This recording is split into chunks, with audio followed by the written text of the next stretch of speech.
Ellie saw a thin spiral of smoke rising from the creek. She knew Yenohan's family had been taken to Edgerton Mission Station, which made this reappearance that much more of a surprise. She ran to the camp in search of her friend. Yenohan's face became full of white teeth as she saw Ellie approaching.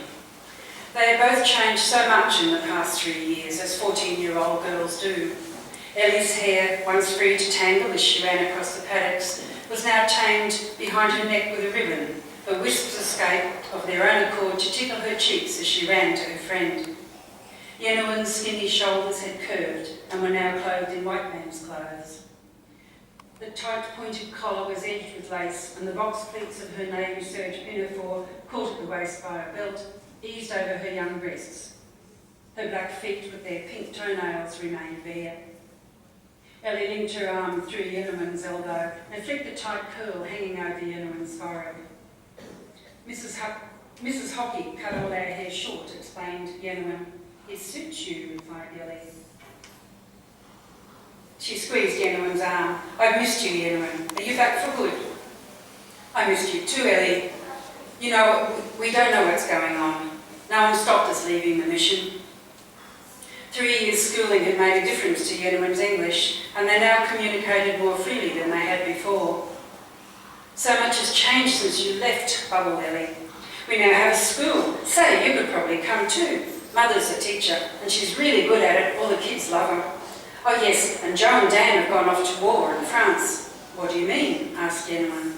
The Germans are fighting at French, and for some reason we've got to be involved too. Yenohan had heard about the world from a globe Mr. Hockey kept on his desk, but she couldn't grasp its size, nor how far from France was her home. Will Joe come back? Asked Yenohan. He'd better, replied Ellie.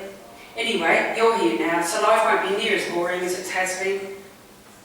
Ellie steered Yenohan to her front door, and the two entered the kitchen, giggling as if they had never been apart. Look who's turned up, Ellie said to Nola. Nola's her mum. Nola walked over to Yenohan and placed her hands on the shoulders, smiling. What a young woman you've become, Yenohan. She blushed. That evening, as Yenohan lay beside her mother in the gunya, Muru rolled on her side and spoke to her daughter in their native tongue. I think you should stay here when we go back to the Murrumbidgee. I'm worried the department will take you and send you back to Cootamundra. You won't be allowed to think or talk Walgal anymore, and you might end up with a bad family.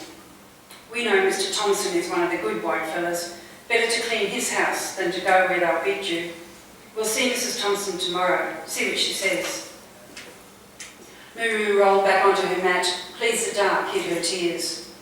The next morning, Yenohan and Muru visited Nola and Ellie. It was Yenohan who spoke for them both.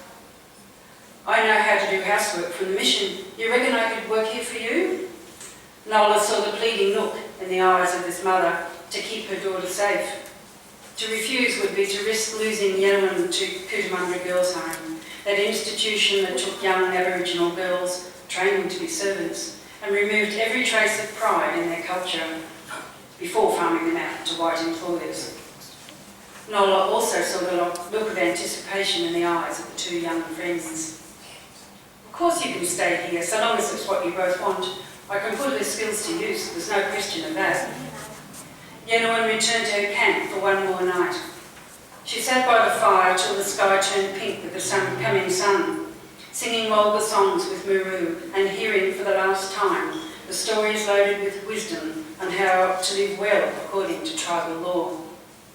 Then she took her mat, her basket and her possum cloak to the provisions hut where Roger had prepared a corner with a stretcher of saplings prepared a corner with a stretcher of saplings and hessian bags for her bed.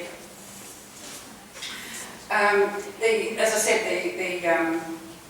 the story follows the three strands: the white current story, the restoration story, the pioneering family, and then the Aboriginal story. And towards the end of the book, I didn't realise when I chose this particular passage to read that there would be such horrific fires down in New South Wales, and Fayers and Anne would have to fight their way through the smoke and fire to get here. So it's perhaps quite poignant. This is the one. So while working on the restoration of the hut, a brief romance blossoms between Fran and Kelvin.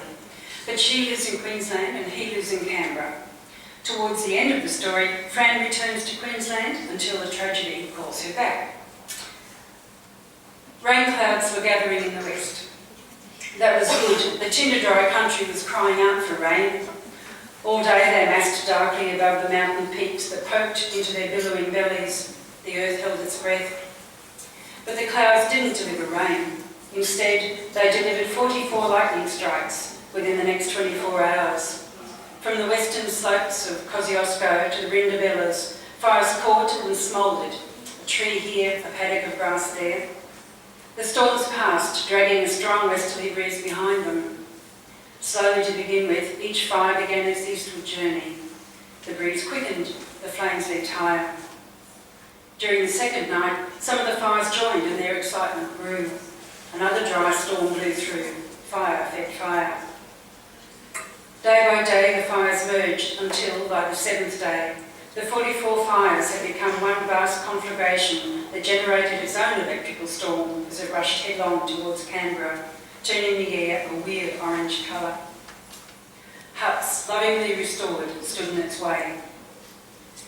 Kelvin walked out onto the back veranda of his home in the suburb of Chapman. The heat hit his face.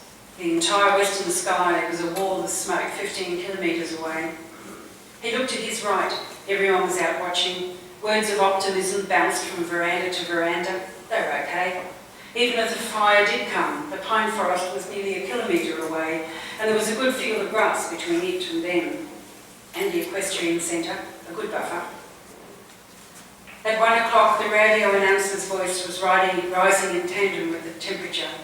The words came more rapidly. His shallow breathing was audible. The pine forest on Mount Stromlo was ablaze, and the suburb of Duffy would be the next to go. Kelvin froze. Duffy was just the other side of High Mush Drive, less than 2 kilometres away. The sun pushed its sickly orange glow further through the darkness that filled the early afternoon air.